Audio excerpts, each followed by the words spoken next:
Hello, and welcome back to the Argyle HR Leadership Forum. My name is Brittany Sullivan with Argyle, and it's great to have everyone joining us today. A couple of notes before I turn things over to our panel moderator. First, a quick reminder to stop by our sponsors' virtual booths at any time during today's event and for the following week. Our partners are committed to providing you with valuable content and a great overall experience. At any time during today's event, you can visit their virtual booths from the main agenda page, which include complimentary materials and information. To ask questions throughout the session, simply type into the Q&A chat, and we will address your questions at the end of the session. Also, be sure to subscribe to Argyle on YouTube for exclusive access to all of our past events.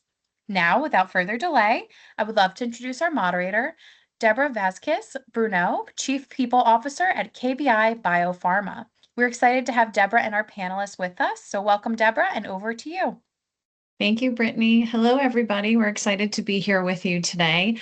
It's a very interesting topic and something I know I'm very passionate about. But let me turn it over to our two panelists so they can do a quick introduction and then we'll get started. Vandy, do you want to go first?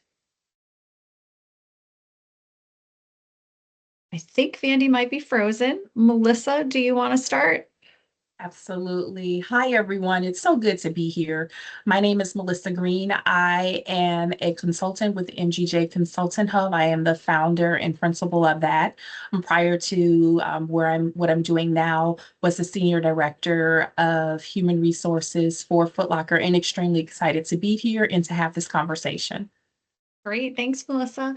While Vandy gets up and running, I'm sure Brittany and the others in the background will try to get her screen working. I think Melissa and I, do you want to just jump in and we'll have Vandy join when she can? Does that sound all right to you? Absolutely. Let's go for it. If nothing else, in HR, we are very agile. Yes, we are. We have no choice. Yes. Okay, so today we're talking about building resilient organizations and rethinking retention in a new era of work. It's really hard to say when you're from Boston because era doesn't have an R at the end. But we're excited to be here, as we said. So Melissa, the first question that we want to tackle today is how are you currently using workforce data to anticipate attrition, and where does human judgment still play a critical role? Wow, that's a big question and to kick off this conversation, right? Um, I'll get into it a little bit more, but I'll just kind of preview and prime it by saying it's a delicate balance.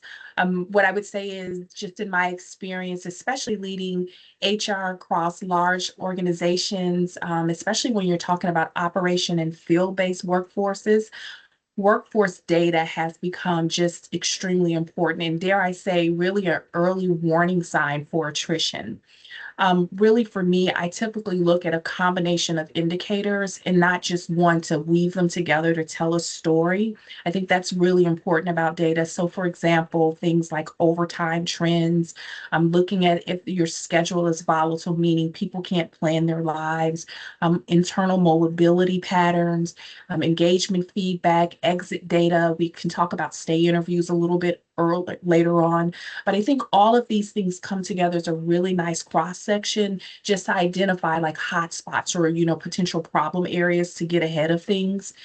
Now, I said all that, but I also want to call out the human part of it, right? That balance. And that's where we come in as HR practitioners. Human judgment is really critical when you're talking about interpreting those signals, right? Especially when so many of us are not just, working with data sets, we have to apply them, right? We have to work through operations, we're applying them. And so we have to look at factors like leadership behavior. Are there scheduling shifts, political shifts, shifts in the overall environment outside of the workforce? What are labor market pressures? And so, for example, I've been in situations where I've had employees and leaders believe that we needed to look at compensation. Maybe either we needed to raise or lower the compensation or change the structure or eliminate positions. And what I found is that just through looking at data, but balancing it against human-centered judgment, what we're able to find is that sometimes that's not the answer. And what you can find is that maybe the real driver is the greater need for leadership capability at the site level, or greater need for, training. And so it's really important to combine those two analytics together, and then also have some direct dialogue between leaders, employees, even those that are creating structures and strategy, so that you can make the appropriate adjustment where needed. Yeah, those are all really great points. And I'll just add, you mentioned the labor market. Of course, that is an indicator, right? Because Absolutely. that will generally tell us what's happening in the market, where competition is. Generational trends. I do a lot of research Absolutely. on understanding our generations and what some of the trends are. So if you have a lot of baby boomers, as an example, they might be retiring. So what are you doing for succession planning? If you have more of the new in workforce, the Gen Zs and millennials, they tend to leave jobs more quickly. Again, we're just generalizing. We're not putting labels on anyone in particular, but that helps inform if you're going to see an increase in turnover because of those two generations. And so it's important to think about those in the mix as well. But you're 100% correct. You can't have data without human judgment, because oftentimes HR has so many anecdotes that can lead to part of telling the story, which is exactly what you said. I also look at employee relations trends, like what is Yeah. happening, to help us understand, is there an uptick in dissatisfaction from an employee relations perspective? Are the HR business partners being pulled in many different directions because there's an uptick in those cases? That's an indicator too. I mean, you can't track those. But so much is based on our interactions with employees and managers' interactions with employees, Absolutely. like you said. Um, so the next question we have is, what signals beyond the traditional metrics have proven most predictive of retention? I think we talked a little bit about the labor force and the market, but you would also mention stay interviews as an example. Absolutely. And thank you for that. And just so you know, we're thinking a lot of like here. There's a lot of just alignment, because that was one of the places that I was going to go to around employee relations. And you are spot on. For me, I think a lot of times in organizations we focus on things like exit interview, but at that point, the person is already, resigned themselves to transition to their next phase in their career. And I think the beauty about something like a state interview is it's a really soft way to do a litmus test and get an indicator of if your programs are truly working. For me, I think, when you look at those traditional metrics like engagement and tenure, those are, absolutely well placed within an organization. But I think also you have to balance that against, to your point, some of the indicators that maybe we just haven't looked at in the workforce. So things like, are managers being consistent? Are we seeing career mobility? Is there workload in the balance of the expectations in the work? Those are also retention risks. And it's so funny you brought that up, because at a point in my career, I was responsible for employee relations. And very early on, I realized the amount of data that was available and the amount of insights. And so, to your point, that was another one, is, activating listening channels specifically through employee relations, and not just having that be the department you are reactively working cases around, but really listening to the overall sentiment of employees. What I found is that if you're able to pull these pieces together in a nice cross section, you really can create a clear path of preventing employees from, leaving your company, sometimes getting out ahead of it somewhere between 12 and 18 months.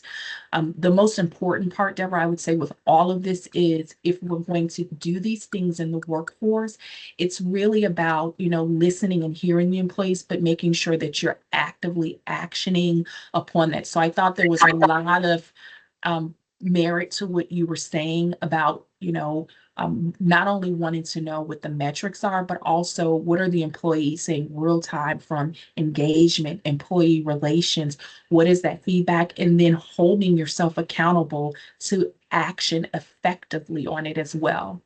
Agree, completely agree. And there are other methods like roundtables. When I'm Absolutely. visiting other sites, I try to do roundtables with employees, skip level meetings Absolutely. where either HR or other managers, talk to other layers in the organization so that you're hearing it from a larger population versus just the people that are direct reports to you. Absolutely.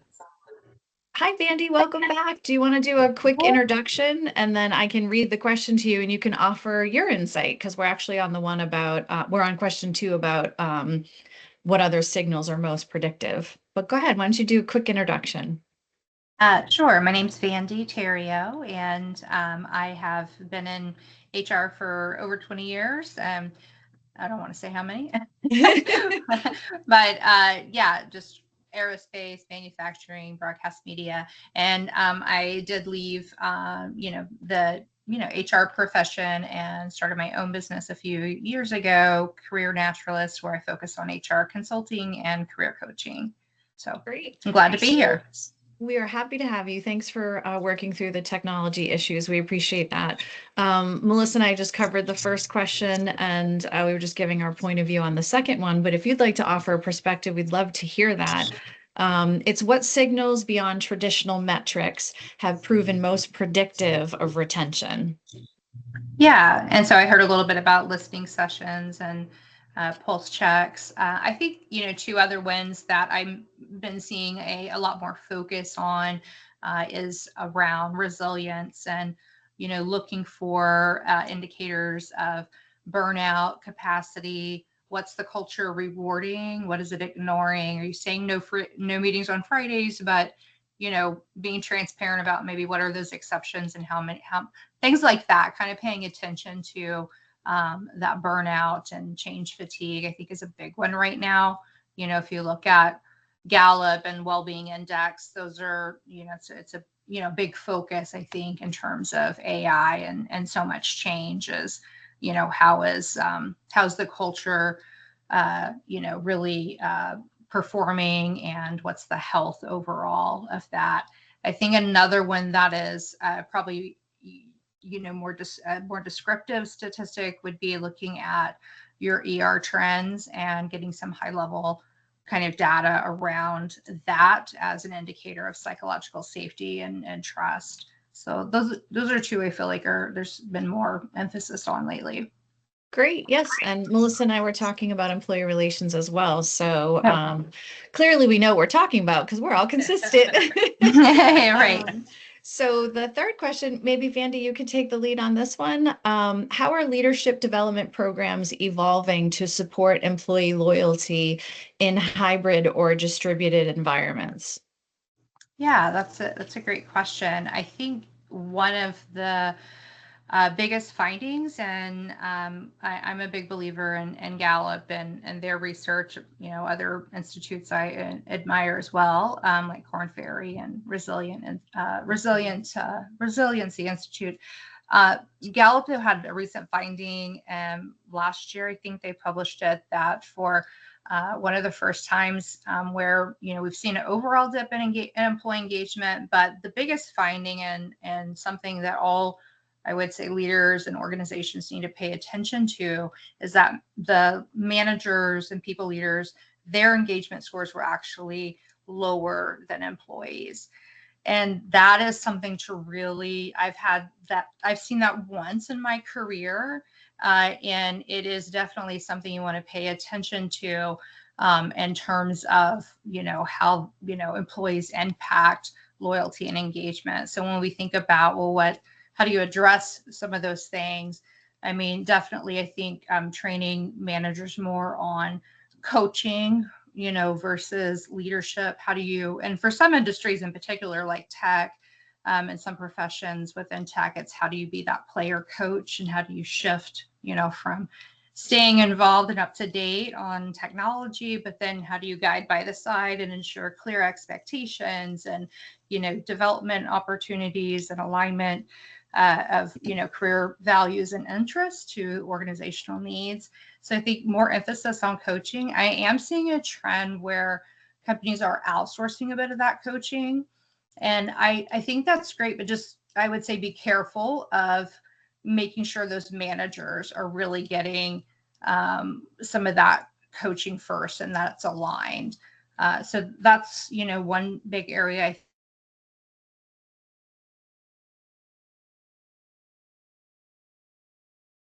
Andy, I think we lost you. Melissa, you're still there, right? I can see I'm you. here. I got Okay. you.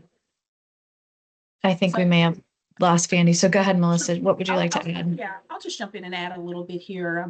One of the things that I also see about leadership development in the programs is, we've shifted beyond classroom. We've gone more into like CVT trainings, but I think one of the things that's important to communicate to employees is that leadership development is a continuous part of as you continue to grow and evolve in your career. Right. Oftentimes, someone gets promoted as a leader and sometimes folks just expect them to show up as a leader because they were the best person doing their job. Well, I think we need to make it okay for folks to understand that they need to be involved in leadership development at key points in their career. I think also when we talk about leadership development, we need to underscore that just as much as, we set examples, we build strategy and initiatives, and we hold people accountable, that we also, as a leader, it comes with power, no matter the level of leadership and responsibility. And so you have to be careful about how you show up. And so some of that is leading as a servant leader, showing empathy, communicating, right? Creating an environment where people feel comfortable to come in and have contact with you. And that's something that you can introduce at any level, right? That doesn't have to come from your leaders to say that's how you show up. The second piece I would say is around data literacy. That's really important. And so, because of that, it helps leaders to be able to make informed decisions. Some of it's gut, but also informed decisions. All of those pieces then come together. And I think as leaders, especially if you've participated in leadership development, you have to challenge yourself to give that back.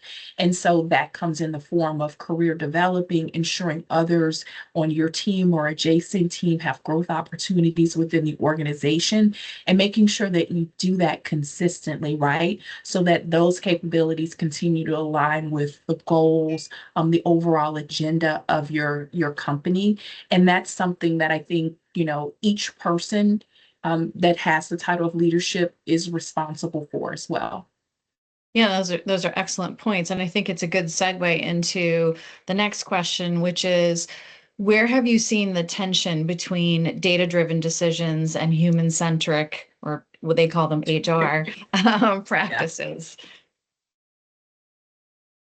Yeah, the tension that I've seen, and not to say this is just, one way, right? But what I've really seen is, we rely too heavily on data, right? We rely too heavily on dashboards, and we don't take a pause to peel back the layers to understand the context or the spirit of what's happening, especially when we're talking about a couple levels and layers down within an organization. And so, we've all seen that where leaders come in and say, this metric says X. And because of that metric, we want to make a decision. Sometimes that decision may be eliminating position, changing schedules. It could even be overall strategy, right? And so I think all of that, it has its place. And I'm not saying that every situation you have the time to pause, but at a certain point, I do think it is important to pause to dig a little bit deeper to understand why. Because what you may find is that as you pull one lever based upon data, because you don't have human-centered practices, you don't have HR involved, you don't have those insights, right, from human capital portion of the business, you may find yourself opening up Pandora's box unexpectedly. And so I think that it's important to balance all of those, pieces out, understanding what the data is saying and using it to make a decision, using it as a tool, but not necessarily using it as just kind of like this one-sided. The data says this is what we execute. That's why we are all leaders and HR practitioners. That's the special skill set or special secret sauce that we bring to the table. You're absolutely right. It's not a one size fits all. It's not the Bible, if you will. It is a Exactly. tool. It's not to replace strategy. It is a tool to help inform the things that we are adding context to. Managers are adding context, employees are adding context. It's just one piece of a very large puzzle. And it's important for us as HR leaders to interpret the data. You said this early on, tell the story. I talk about this all the time with my team. What story are we telling? What story does the data tell us? And does that actually match up with what we're experiencing Absolutely. with employee relations and some of those hallway conversations, right? Or those virtual hallway conversations.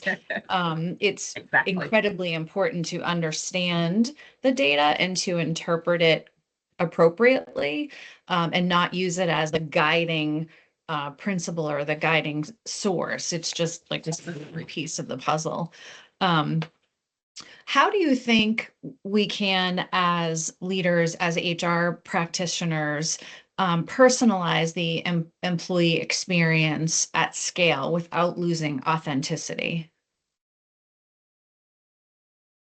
Yeah, earlier, and I want to go back to what you were saying, because that was one of the things that I was thinking about as well, about generations in the workforce. And what I would say is that we need to keep in mind that there is no monolithic group. There's no monolithic group, whether we're talking about generations or we're speaking about, life experience, ethnic background. And Mhm. so, yes, analytics can help just segment out the workforce based upon factors at career stages or role type, right? Or work environment. But I thought it was really important when you said, like, what are those hallway conversations saying to you? It's important that, you have the trust of your employees so that they'll tell you what they're really feeling and seeing. I can tell you that in my experience, I've had multiple generations in the workforce. I've had, baby boomers that had no interest in retiring in their careers and were still looking to advance their careers. And then conversely, I've had Gen Z in the workforce and they just are like, I just want to do my job and go Yep. home, right? Mhm. And so I think what's important is that you're transparent, and that you instill that with your employees, especially when you talk about analytics, and then you couple that with strong leadership and communication. All of those pieces come together to help you to be able to personalize and support employees to, meet their goals. And the good news is, I don't think that HR does this in a vacuum by themselves. That's Going amen. back to what we said earlier when we talk about, yes, right? When we talk about listening surveys and we talked about focus groups and having conversations, getting out in our respective field organizations or talking with people, all of that information comes together, as well as using leaders in the business, whether they are leaders in title or implied leaders that are well thought of. All of those folks come together to help to bring those insights. And then obviously, as HR business partners, we are accountable to making sure that we do something with this information. But that's where the personalization, comes forward. I will say this: I have always been a firm believer that I see the statistic all the time that the average person has 7 careers, and I always think to myself, I don't think people just leave because they're pushed into the next career. It's because they're not getting something they need. And I always wonder what could happen in an organization if you harness the power of the interest of people, their hobbies, their life experiences as they advance to those 7 careers, and use that energy in-house. How much further could you be as an organization instead of looking at things just like monolithic and just kind of down one path? But that's just me as an HR practitioner, kind of thinking like what could be, what's the best, that could happen. No, I think I mean, that's a really important point. And, I take a little issue with the question because I think it's hard to scale employee experience. We've somehow lost the notion that people are motivated by different things. And my experience, even if I'm in a Gen X generation, is different than what your experience is, because what's happening in my life is different than yours. And the most important part of all of the things that we're talking about today is about human connection. It's about employee connection. It's about not applying a one size fits all. You brought up situational leadership before. what you can do best for or most for your employees, understanding them, ask questions, know what excites them or motivates them, and to your point, understand their passions, etc. And that will help you understand whether or not something can be bigger than what you're trying to do in your department. Um, Vandy, I'm going to throw this next one to you if you don't mind. What do you think are the capabilities that will matter most for retention over the next few years? And how should HR leaders, though I would change the question, how should all leaders, since we don't own this alone, as Melissa said, how do you think we should prioritize those capabilities?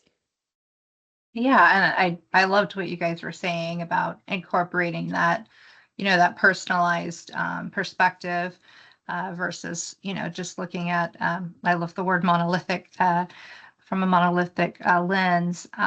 I think, some that kind of goes into this next question. And I think really just ensuring, leaders obviously not just know how to lead change and understand the aspects, of personalization and human-centered approaches, but really understanding, how does the brain work? Not from, you don't have to be a doctor, but just there's a lot of information from like SCARF model and just like how do you reduce your status to increase trust, and so I think that's really for me, like one of the most powerful things that today I coach leaders on is really understanding that, and still, using a human-centered approach, but also brain-based, just on facts of how, people respond to change. Learning agility for sure. And then, I think it's fascinating. My boys are so anti-AI, and I love it for the low value transactional work. And I think there's something about that, like making sure employees really do understand, the future of work, what skills, are going to be in demand and which ones are critical for that organization, that industry, that profession, and incorporating that key aspect of, sure, this is what the organization's capabilities, what are most critical. Here's sort of the low transactional routine, AI automation that we're going to be doing and how you'll level up and how this will benefit you in your career. But then incorporating that, not just performance and potential, but specifically what's that aspiration. And even if it's the aspiration that you have maybe an employee, for instance, that wants to write a book someday, well, what does the organization need, in terms of, being able to gain some of those skills, from a writing perspective or proposals or M&A. I don't know. There's lots of opportunities to incorporate, but I think from a leadership perspective, that's one, is just that learning agility, and being able to lead from the heart, and also understanding, how people respond, to change and other aspects that are occurring in organizations as well. Great. Melissa, is there anything you want to add? I'm sure. I think, Vandy, you bring up a really solid point about AI, and there's so many conversations that continue to come up about that, and capability and HR, and how will HR continue to um, you know make an impact in organizations. And so I would say in the next couple of years, just from what I've seen and just what I've seen from those that are in AI and what they're even forecasting, there's still going to be a strong need for leaders and leaders with strong capability. There'll still be a strong need for data fluency, obviously learning AI and new technology, but that's already a part of and core to what we do as HR practitioners. The third one is really to your point, Vandy, around skill development and helping employees get connected with growing and having visible career opportunities. I don't see that those pieces will change. I think that in organizations that continue to invest in these areas, that they will continue to position themselves to retain, their talent, their top talent, or either attract talent as well. Agree. Yeah. Agree. Both really great sentiments. Brittany, I think we want to turn it over to Q&A at this point. Great. Well, guys, thank you so much for such a great discussion. We could review a couple questions. This first one, we hear a lot about culture being the key to retention, but culture can be hard to measure. So what are some practical ways HR leaders can actually track whether culture is improving or declining? Who wants to take that first? Sure, I'll step in. Great. I'll take that. Um, I think, when we talk about culture, culture really comes down to the relationship between employees and their leaders, and are we seeing alignment with the organization's mission? And when you talk about data and analytics, it gives you really powerful tools about trends and how to anticipate risk, right? And so the piece between the two of those is how do you complement that, right? But it's not how you replace it.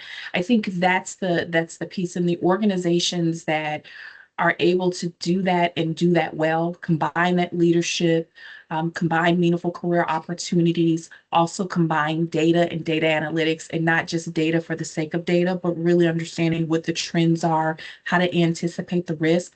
Those are the organizations that you'll see that'll, be able to define better what culture is, and then also how culture is showing up. It's this mist, right? It's something that's out there, it exists, but you can't touch it. But I think if you pull those pieces together, coupled with, as we talked about, engagement surveys, pulse surveys, real-time connections, and even ER.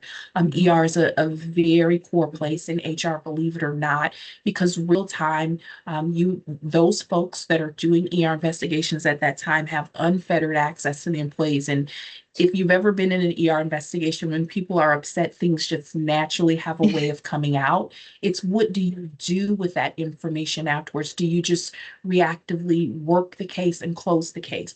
Or do you really, after closing the case, right? Do you sit and look and see, is there a theme? Does it align with the trends that you're seeing? Is it speaking to the company's mission or culture? Is there a cross section? Where's the difference? Where is something that's not hanging out there? And then from there, it's working in partnership with leaders. You don't have to do it on your own. It's your learning and development. It's your leadership team. It's your executive team. What's the messaging that's coming out? But it's all of those pieces. And culture, I would say, is like a relationship. It's work. You have to continue to work on it. It's not just a thing that you put on your shelf and expect it to work itself out. It's something that you are touching and feeling and massaging. And oh, by the way, evolving as well as employees evolve and as the workplace evolves. Right. And I would add to that while we can't measure culture, all the things that we're talking about are pieces of culture. So you can, in fact, Absolutely. measure it. You just have to pull all these things together. And as we've been talking about, employee relations issues, or hallway conversations, pulse surveys, the natural interactions with people, who's getting promoted and who's not.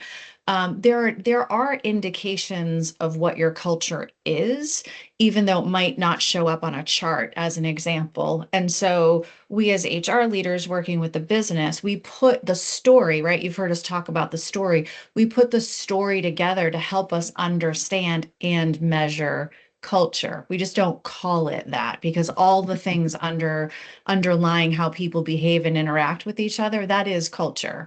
You just can't say our culture is X and we've increased it by 15%. That's just because it is too much about relationships, as it should be. Yeah, I love this question, and I for 20 plus years have had a love-hate relationship with culture. The biggest scandals you always see, they blame it on the culture, right? And so I love what has already been said. But one thing that I have sort of, and I think it complements what's been said, that I've done to sort of simplify it in my mind, is that behaviorally, the culture is what the organization rewards, equally what it ignores. And you can prioritize that by, yes, the mission and the values. If you value transparency behaviorally, what are you doing to exemplify that? Are you being transparent about how decisions are made? And I'm not saying like you need to have a consistent consensus on decisions, but just how are they made? And, how you personalize your customer experience, what is valued there, is that internalized to your employee experience? I mean, those are just some things that you can look at and not get so overwhelmed with all the data that could be used, but what is most important to the organization and how are you rewarding that and ignoring it? Or worst cases, punishing, being punitive. So. Great. Well, guys, thank you so much. This next question, I think we could cover this one and then maybe do some final thoughts if that works for you guys. Many companies are investing heavily in people analytics. So how can HR teams make sure the data they collect actually drives better development and retention decisions? To go first. I can jump in. So this goes back to, again, it's not a one size fits all approach. You really have to understand what's happening in your business, that moment, and also where the business is going, right? I think it came up, I can't remember if Vandy or Melissa said this, but you don't want to put solutions in place for the sake of putting solutions in place. I always say, what problem are we trying to solve? So while we're connecting it to retention, and I understand the question, you also have to step back and say, is this retention okay? Is this attrition okay? What I mean by that is most people will step back and say, well, we've had 86% retention or very little attrition. That might not be okay for where your business is headed, because you need an infusion of innovation. You need an infusion of different skill sets and capabilities like we've talked about. So I don't want to stand here and provide lip service around, well, if you did this with your analytics, then this will help with attrition and retention. It really depends on the organization. And, behind the scenes, I always talk about regrettable turnover and not regrettable turnover, because sometimes your lower performers are leaving, and that's okay. You have to look at who's leaving the organization, what kind of capabilities are you losing versus what you actually need today and moving forward. Melissa or Vandy, do you want to add anything? I would also just compliment that as well. To say, I think there is, more and more integration of that strategic workforce planning, and analytics, and to the point of, is this, performer, low performer, but also, is this a high performer in a, I use the word now, misaligned role versus a critical role? And hopefully, what are we proactively doing that to upskill? One of the things I've been blessed is now doing also career coaching. I hear a lot the impact of really strong performers working even for long times at, great organizations, but not feeling very anxious and, getting disengaged because they're not feeling like their skills are competitive. And I think that is also, something to really be looking at on, analytics is not just pairing it with what's most important to the organization, but how does this impact a competitive career for you by upskilling, in these areas. So that would be, one thing I would add on to that. Yeah, you ladies both beautifully have answered the question about people analytics. The one thing that I would also say is, you know, keeping a mind around being agile, because as workplaces continue to evolve or grow or we change, right? You also have to challenge the notion of what is the insight that the analytic is providing. Is it providing data, as I said earlier, for the sake of data, or is the analytic providing you insight that helps you to be able to drive business forward? And at sometimes you may find that you may have to sunrise or sunset an analytic, and you have to understand, what is the intended outcome in every analytic that you're pulling forth and you're presenting. What is the outcome? Also, I think, when we talk about analytics, we have to be very careful about that piece from a people perspective. I've seen folks create very beautiful BI dashboards and share them with leaders, and then the leaders kind of almost respond back, and they don't open the emails or review them or read, and it's kind of like, what's got that have to do with the price of tea in China? And so it's it's one of those pieces where it's people leaders, we really have to get connected with our business, with our operators to understand what analytics are ones for us internally so that we can show up as the best business partner, as the best HR practitioner, HR leader. What analytics do we need to make available to drive the business forward? And then, oh, by the way, helping them to tell the story of it and helping them to see the impact of it. So there's some give and take to that. And what I would also say about analytics is don't become so married to one specific analytic. At a certain time of the year, you may find that a certain analytic drives and it needs to be in the forefront.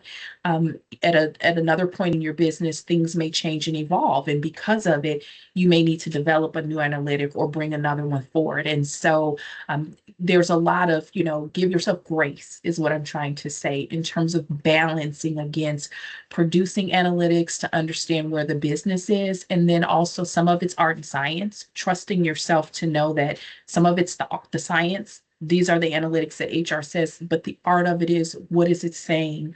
Is it impactful to my business? Is it giving me the insights? Maybe there's something else that I need to do or a new analytic that needs to be developed as well. Yeah, and I think that leads nicely into sort of final thoughts, because what I would say to that, so you put it so eloquently, is back to where we started, which is that this is a tool. It's a piece of the puzzle. It should not replace the human judgment or the anecdotes that the relationships provide. You should not provide a off-the-shelf analytics, which is what Melissa was talking about. It really has to be business focus, and it really needs to be about what you need today, but also what you need in the future. So not data for the sake of data, but why are you looking at this? Why are you presenting it to the executive team? And make sure you tell the story. It is our job in HR to help provide the story, because we are privileged to get access to so much information, whether it's on a spreadsheet or in a conversation. That's my final thought. Yeah, I would probably echo the same sentiments around. I love the response about, what's the problem we're trying to solve. And again, just sort of marrying, I think the mission, the values, but how is this helping our customers and how is this helping our employees to really drive their careers and deliver value? And I think if you can marry those two, you're in good hands. My mom's going to kill me for probably talking about this one piece around analytics, and we recently had to go to the hospital. She's fine, but her blood pressure is really high. And, you could look at that one piece of data and, assume like cholesterol or heart, all those things were ruled out. But the way that the doctor approached it was so human-centered, and it, turned out he really got into her behaviors day to day. And one thing, not against Afrin, but she used it a lot, and I had no idea. And we got her kind of off of it. It's been hard, but she's now stable. And I think had he not had that approach to really understand the full story and get beyond the biometric data, we would have been having these episodic issues and going to the ER room. And I think that's a skill that is going to be very much in demand for leaders and employees. Glad your mom's okay. Yes, mom's okay. Thank you. What I would say as a final thought is we're called human resources for a reason, and we bring the human connection in the workforce. Each and every one of us, I believe, are members of the business community, but we do it through driving human capital. And I would say never to forget that or to take yourself off of that point, that data and analytics, that these all are pieces that help complement, right? But you are at the core as the HR business partner. And I think leaders, specifically HR practitioners or leaders that can connect with that, then help to grow and drive and develop organizations. And those organizations will find themselves being successful because they're able to combine that leadership piece with the meaningful tools, and also pulling from those tools helpful workforce insights. And then those pieces come together to create an environment where folks feel valued and they want to see themselves in the workplace. So it's almost like a domino effect, but it starts with you. And so I would say, even as you stay connected with data and you're exploring analytics, never forget the fact that there is a human component.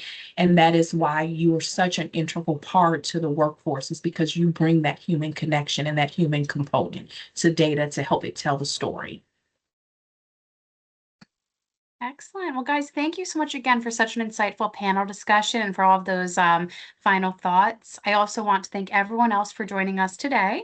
This session, along with all of today's content, will be made available on demand following the event. Our next session will begin shortly, which will be a thought leadership titled HR's Role in AI Transformation, Skills, Trust, and Collaboration. Please remain on the stage and the next session will begin automatically, and we look forward to seeing you there. Thank you all so much again.